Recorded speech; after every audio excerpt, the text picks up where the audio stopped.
بسم اللہ الرحمن الرحیم۔ السلام علیکم دوستو، کیسے ہیں آپ سب لوگ؟ امید کرتا ہوں آپ تمام دوست خیریت سے ہوں گے اور آپ تمام دوستوں کو اپنے اس چینل میں ویلکم کہتا ہوں۔ تو دوستو، آج کی اس ویڈیو میں آپ کے ساتھ قطر کی 3 لیٹسٹ امپورٹنٹ نیوز اپڈیٹس آپ کے ساتھ شیئر کرنے والا ہوں۔ تو ویڈیو شروع کرنے سے پہلے میری تمام ویور سے گزارش ہے، نئے آنے والے ویور سے گزارش ہے کہ اگر ابھی تک آپ نے ہمارے چینل کو سبسکرائب نہیں کیا تو قطر کی تمام خبروں سے باخبر رہنے کے لیے اور قطر کی لیٹسٹ جابز حاصل کرنے کے لیے چینل کو ضرور سبسکرائب کر لیں اور ساتھ بنے بیل آئیکن بٹن کو ضرور دبائیں۔ تو چلیے دوستو، ویڈیو کو سٹارٹ کرتے ہیں۔ تو دوستو، جو پہلی نیوز ہے وہ یہ ہے کہ وزارت تعلیم اور اعلیٰ تعلیم نے اپنی ویب سائٹ پر یہ اعلان کیا ہے کہ تمام اسکولز ملازمین کو 19 اگست اور 1 سپتمبر کو اسٹوڈنٹس کے لیے معمول کی ڈیوٹی کے اوقات میں واپس آ جانا چاہیے، یعنی کہ وہ 19 اگست اور 1 سپتمبر کے لیے تمام جتنے بھی جو ہیں ملازمین ہیں، اسکول کے ملازمین، وہ اب معمول کے مطابق اپنی ڈیوٹی پر واپس آئیں گے۔ اور اس کے ساتھ ساتھ یہ بھی کہا گیا کہ تمام اسٹوڈنٹس کی تمام طلباء کی باقاعدگی سے حاضری بھی ضروری ہے۔ اور اس کے ساتھ ساتھ دوستو، وزارت نے اس بات پر بھی زور دیا ہے کہ وہ اسکول انتظامیہ کے ساتھ مل کر کام کر رہی ہے تاکہ طلباء درس و تدریس اور انتظامی عملے کے لیے ڈیوٹی اور حاضری کے منصوبوں کو ایک ساتھ کیا جا سکے۔ وزارت نے اس بات کی بھی نشاندہی کی ہے کہ تعلیمی عمل میں شامل تمام فریقوں کے محفوظ ماحول کو برقرار رکھنے کے لیے تمام اسکولوں میں احتیاطی تدابیر کا پابند رہنا غیر سمجھوتہ خیز اہم ہے۔ دوستو، یہ تھی پہلی اپڈیٹ۔ اب بڑھتے ہیں دوسری اپڈیٹ کی جانب اور آپ کو آگاہ کرتے ہیں دوسری نیوز اپڈیٹ سے۔ تو دوستو، جو دوسری نیوز ہے وہ یہ ہے کہ قطر فٹ بال ایسوسی ایشن QFA کی تصدیق ویسٹ ریجن میں 2020 AFC چیمپئنز لیگ میچز کی میزبان ممبر ایسوسی ایشن کی حیثیت سے گروپ اسٹیج سے سیمی فائنل تک ہوگی، جو کہ 14 ستمبر سے 3 اکتوبر 2020 تک جاری رہے گی۔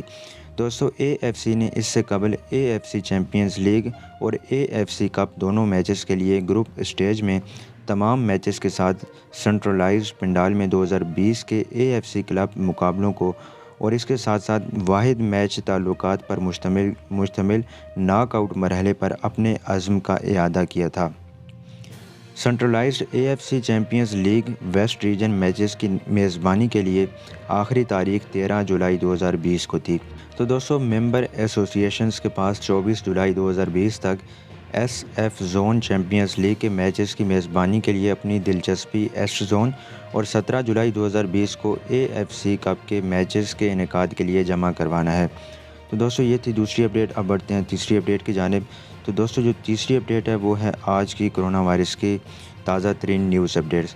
تو دوستو، آج 17 جولائی 2020 کو وزارت صحت نے 421 نئے پازیٹیو کیسز کا اعلان کیا ہے اور اس کے ساتھ ساتھ صحت یاب ہو جانے والے افراد کی تعداد 429 صحت یاب ہو جانے والے لوگوں کی تعداد کا اعلان بھی کیا ہے۔ اور اس طرح سے دوستو، اگر بات کی جائے پچھلے 24 گھنٹوں میں کتنے ٹیسٹ کیے گئے، تو پچھلے 24 گھنٹوں میں ٹوٹل 4923 لوگوں کے ٹیسٹ کیے گئے۔ اور اس طرح سے اگر بات کی جائے اگر شروع دن سے لے کر آج تک کتنے لوگوں کے ٹیسٹ ہوئے، تو شروع دن سے لے کر آج تک ریاست قطر میں 4,35,584 لوگوں کو ٹیسٹ کیے جا چکے ہیں، جن میں سے 1,05,898 پازیٹیو کیسز آئے اور ان پازیٹیو کیسز میں سے صرف ابھی جو 3,148 کیسز ایکٹیو رہ گئے ہیں جو کہ ہاسپٹلز میں موجود ہیں، ان کا علاج کیا جا رہا ہے۔ اور اب تک ٹوٹل ریکوریز 1,02,597 لوگ صحت یاب ہو چکے ہیں اس بیماری سے۔ اور دوستو، اب تک ٹوٹل اموات کی تعداد 153 ہو چکی ہے اور ان ایکیوٹ کیئر میں جتنے لوگ ہیں ان کی تعداد 545 ہے اور ICU میں ٹوٹل جتنے لوگ ہیں ان کی تعداد 132 ہو چکی ہے۔ تو دوستو، یہ تھی آج کی قطر کی 3 لیٹسٹ نیوز اپڈیٹس جو کہ میں نے آپ کے ساتھ شیئر کی۔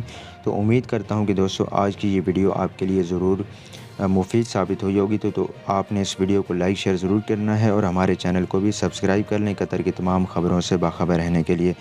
تو آپ سے ملیں گے ایک نئی ویڈیو میں، تب تک کے لیے دیں ہمیں اجازت اور اپنا بہت بہت خیال رکھیے گا۔ اللہ حافظ۔